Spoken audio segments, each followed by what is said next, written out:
Vous savez que Léa a eu 12 enfants. Pardon, Yaakov Avinu a eu 12 fils. Il a eu 6 garçons par Léa, 2 par Rachel, 2 par Bilha et 2 par Zilpa. Qui étaient les enfants de Léa? Réhouven, Shimron, Lévi, Yehuda, Issachar et Zevulun. Les enfants de Rachel, Yosef et Binyamin. Ceux de Bilha, c'était Dan et Naphtali. Les enfants de Zilpa, c'était Gad et Asher. Je vais m'arrêter sur Issachar. Issachar est arrivé après une stérilité éphémère. C'est-à-dire que Léa a eu d'abord 4 fils, Réhouven, Shimon, Lévi, Yehuda. Dès qu'elle a dit Yehuda, Toda, Rabba, Hashem pour cet enfant, Vata'amod miledet, ça y est, ça s'est arrêté. Qu'est-ce qui s'est passé plus tard? Elle a vu que Rachel Imenu, quand elle a donné sa servante Bilha à Yaakov Avinu, ça a été un facteur déclenchant pour qu'elle-même, Rachel, puisse avoir des enfants. Comme Sarah, quand elle a donné sa servante à Hagar, à Abraham pour avoir un fils, eh bien, elle aussi a été délivrée de sa stérilité. Elle a eu un fils, Yitzhak. Rachel a fait pareil. Elle a donné Bilha à Yaakov Avinu. Il a eu avec elle 2 enfants, Dan et Naphtali. Et c'est grâce à cela qu'elle a eu Yosef et Binyamin. Alors, Léa dit, moi aussi, je vais utiliser le même subterfuge. Je vais donner à Yaakov ma servante Zilpa. Il a eu Gad et Asher. Et c'est comme ça qu'elle également a eu encore 2 enfants, Issachar et Zevulun. Ce qui est intéressant, c'est que quand elle a eu Issachar, elle a nommé ainsi. Issachar, la racine c'est Sachar, récompense, salaire. Pourquoi elle a appelé ainsi? La Torah elle-même nous raconte qu'elle a dit Natan Elohim et Sechari. Akadosh Baruch Hu m'a donné ma récompense. Asher Natati Shifhati Leishi. Parce que j'ai donné ma servante à mon mari. Alors, Vatikra Shemo, Issachar. Elle a appelé Issachar, qui veut dire il y a une récompense. Dieu m'a donné la récompense de mon sacrifice, de mon abnégation. Seulement, vous le savez, qu'il y a 2 Shin dans Issachar. Ça s'écrit avec 2 Sin. Le point est à gauche, donc c'est Sin, c'est pas Shin. N'est-ce pas? Issachar. Normalement, comme on aurait dû lire Issachar, mais on ne lit pas Issachar. Bien qu'il y ait 2 Sin, on lit juste Issachar. Alors, quel est le sens? Rabbi Yaakov Abersera, Zecher Tzadik Vekadosh Livracha, dans son livre Mahsof al-Lavan, il dit que celui qui étudie la Torah est représenté par Issachar. En effet, la tribu qui s'est consacrée à l'étude de la Torah, c'était Issachar. C'est Mahzevulun betzetecha Issachar be'ohalecha. Issachar, eh bien, lui, il a le srout du limud à Torah qui donne 2 mérites, qui donne droit à une récompense dans ce monde et même dans le Olam Haba, le Olam Ha'elyon. Comme il est écrit dans la Mishnah, qu'on récite tous les matins avant la prière. Elu devarim, she'adam ochel otam, perotehem ba'olam hazeh, she'adam ochel perotehem ba'olam hazeh, ve'akeren kayemet lo, le'olam haba. Voici les mitzvot qui donnent droit à une double récompense. Les fruits dans ce monde et le capital dans l'autre. Elu devarim, she'adam ochel perotehem ba'olam hazeh, ve'akeren kayemet lo, le'olam haba. Comme par exemple, toutes sortes de mérites qui sont Ben Adam la Havero, Gemilut Hasadim, Bikur Cholim, Lasim Shalom, Habat Shalom Ben Adam la Havero, Ben Ish le Ishto, Vetalmud Torah, Keneget Kulam.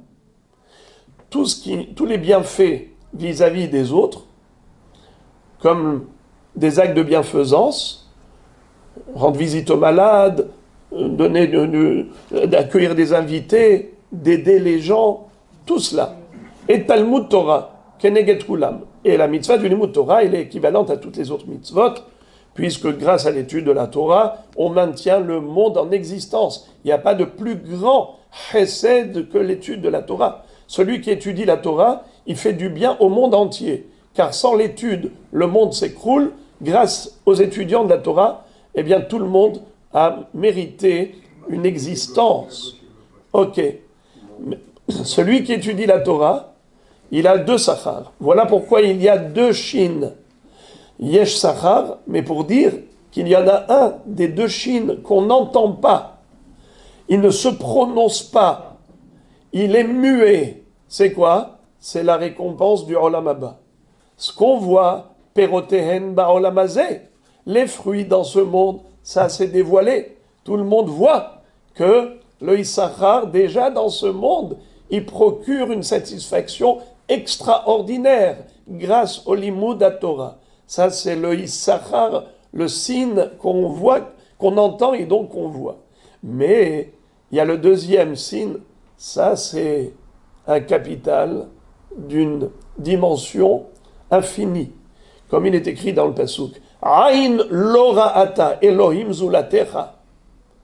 Akadosh Baruch Hu, tu es le seul à savoir tout le bonheur infini que tu as réservé à ceux qui se consacrent à l'étude de la Torah. Alors, maintenant, le Yesh Sachar, le Or HaChaim Akadosh dit qu'en réalité, s'il y a un profit dans ce monde, c'est le profit spirituel que nous procure l'étude de la Torah. Tous les autres profits d'ordre charnel, physique, matériel, c'est éphémère. Les gens, allez, ils s'éclatent, ils ont mis un argent fou, ils ont cru qu'ils allaient se faire un bonheur de folie. Et après, c'est passé, qu'est-ce qui reste? Peut-être des photos qu'on n'a même plus le temps de voir tellement il y a des nouvelles photos. Je ne sais pas si vous avez remarqué qu'aujourd'hui, on ne regarde plus les photos d'avant, parce qu'on n'a pas le temps. On a sans arrêt des nouvelles photos. C'est ce qu'on appelle des rafales de photos, avec les selfies, avec tout ce qui vous envoie, après tout ce que... Eh bien, il n'y a que les nouvelles photos. Il n'y a plus de photographes. Il n'y a plus de photographes et on ne regarde même plus les photos. Qui est-ce qui se met maintenant à regarder les photos de son mariage, de sa mariage? Qui regarde ça? Alors c'est juste pour vous dire que qu'est-ce qui reste peut-être des photos? Il y a une seule chose qui est éternelle. C'est ça. Le mérite des mitzvot de la Torah. Le mérite de l'étude de la Torah. Yesh Sachar. Zeh Sachar. Le reste, c'est blabla. C'est comme des feux d'artifice qui partent en fumée, quelques secondes d'illusion, tu as vu des lumières, et après c'est où? Maintenant, il y a encore un autre remez par rapport au Yesh Sachar. Yud Shin Sachar. Vous le savez que la dernière Mishnah du Chasse, elle termine ainsi. Atid HaKadosh Baruch Hu le'anchil lechol tzadik betzadik shay olamot. שנאמר להנחיל אוהבי יש ואוצרותיהם המלא. Akadosh Baruch Hu va donner comme héritage à chaque tzaddik 310 mondes. Comme il est écrit, j'ai de quoi offrir à ceux qui m'aiment, à ceux que j'aime. J'ai de quoi offrir. L'anhil ohavai yesh veotzrotem amalé. Je vais remplir leurs trésors. Je remplirai leurs trésors. Moraï verabotai yesh. Lechol tzadik ve tzadik shay olamot. Chaque tzadik aura 310 mondes. C'est la valeur numérique de Shin Yud. Shin, c'est 300, Yud, c'est 10. L'anhil ohavai yesh. Ce que je vais donner à mes ohavim, yesh, Yud, Shin, 310 mondes. À quoi ça correspond, ces 310 mondes? Eh bien, si vous prenez toutes les mitzvot de la Torah, elles sont au nombre de 613. On a combien de mitzvot d'Erabanan? Ce que les Chachamim ont rajouté comme institution. 7. 7 et 613, ça fait 620. 620 divisé par 2, 310. Maintenant, c'est qui les deux? Les chol tzaddik ve tzaddik. Il fallait dire les chol tzaddik. Je donnerai à chaque tzaddik 310 mondes. Pourquoi c'est écrit les chol tzaddik ve tzaddik shai olamot? C'est qu'en fait, un tzaddik qui étudie la Torah, grâce à qui? Im en kemach en Torah. S'il n'y a pas de farine, il n'y a pas d'études. S'il n'y a pas d'argent pour financer les yeshivot, les kolelim, les baté midrashot, les baté knesiot, s'il n'y a pas des sponsors, il n'y a rien. Pourquoi? Et comment tu veux que la voiture roule sans carburant? Im en kemach en Torah, il n'y a pas de farine, il n'y a pas de Torah. Qui a pris le zechut du limud Torah de Issachar? Comment Issachar pouvait s'investir dans l'étude de la Torah? C'est grâce à son frère Zébulon. Zébouloun, lui, il allait faire du business et la moitié de son chiffre d'affaires, il l'offrait à Issachar. Il disait, moi je partage avec toi mon pain, toi tu partages avec moi ta Torah. 50-50. Eh bien regardez, les 620 mitzvot accomplis par l'étude de la Torah de Issachar, ça se partageait moitié-moitié entre lui et Zébouloun. Alors ça fait 310 mondes pour chacun. Atid HaKadosh Baruch Hu le'anchil lechol tzaddik ve'tzaddik shai olamot. Le tzaddik Issachar, le tzaddik Zébouloun. C'est pour ça que Léa dit Issachar yesh sachar. Issachar, il n'aura que 310. Yud Shin yesh sachar. Que les 310, parce que Zébouloun prend l'autre moitié. Maintenant, regardez comment c'est beau, comment le Mefarshim explique que la femme qui aide son mari à étudier la Torah, elle s'appelle Ezer Kenegdo. Qu'est-ce que ça veut dire? C'est une aide en face de l'homme. Hachamim disent, si on traduit littéralement Ezer Kenegdo, la traduction de Kenegdo, c'est contre lui.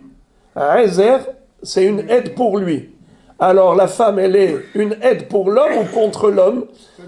Comme l'autre qui a dit, il va se marier. Il lui a dit contre qui? Ça veut dire que le mariage, c'est une aide contre lui. Alors Hachamim disent, si l'homme a mérité, alors il a une aide pour lui. Si il n'a pas mérité, alors elle se dispute avec lui, c'est toute la journée contre lui. Ça, c'est ce que disent Hachamim. Le Imre Shefer dit, voilà, en fait, à Ezer Kenegdo, la femme, elle aide son mari à évoluer, à progresser dans la Torah. C'est grâce à elle. Elle est le moteur et lui, c'est la carrosserie. La voiture, elle roule grâce aux deux. En effet, c'est ce qui fait que l'homme peut progresser dans la Torah. Quand il a une femme qui l'encourage dans ce chemin, alors elle méritera la moitié du Sahara, n'est-ce pas? Donc elle est Kenegdo, elle est contre lui parce qu'elle le prive de la moitié. Mais non, étant donné que la femme, c'est la deuxième moitié de l'homme, c'est en fait son âme sœur, ça, comme Adam Arishon a dit, Zot aparam, etzem me'atzamai, ou basar mi besari, qui me'ish lukochazot. C'est une partie de Adam qui a été prise. En fait, la femme est une partie de l'homme. Et de ce fait, elle est à l'extérieur et elle est à l'intérieur. Elle est complémentaire. Donc pour l'homme, ce n'est pas considéré comme donner à un étranger la moitié de sa récompense. Lorsque la femme reçoit les 310 mondes, et lui, l'homme reçoit 310 mondes, c'est complémentaire. C'est pour avoir le Keter, la couronne. Quelle est la valeur numérique de Keter? Kaf, 20. Tav, 400. Resh, 200. En tout, 620. Les 620 mitzvot accomplis, eh bien, c'est ensemble, quand il y a le shalom bayit, et que la femme encourage son mari à aller au Beth Midrash, elle lui dit, c'est pas grave, même si je me prive de ta présence, mais va étudier la Torah. Ne reste pas ici à ne rien faire, même si je t'attends, mais j'apprécie énormément ton étude. Eh bien, grâce à cela, elles partagent équitablement, mais ensuite, dans leur Olam Haba, ils sont ensemble à jouir et du fruit de leur labeur dans ce bas monde. Voilà, Rabotai, l'importance de la Ahdou, du Shalom Bayit, et surtout de l'investissement dans le Limud HaTorah.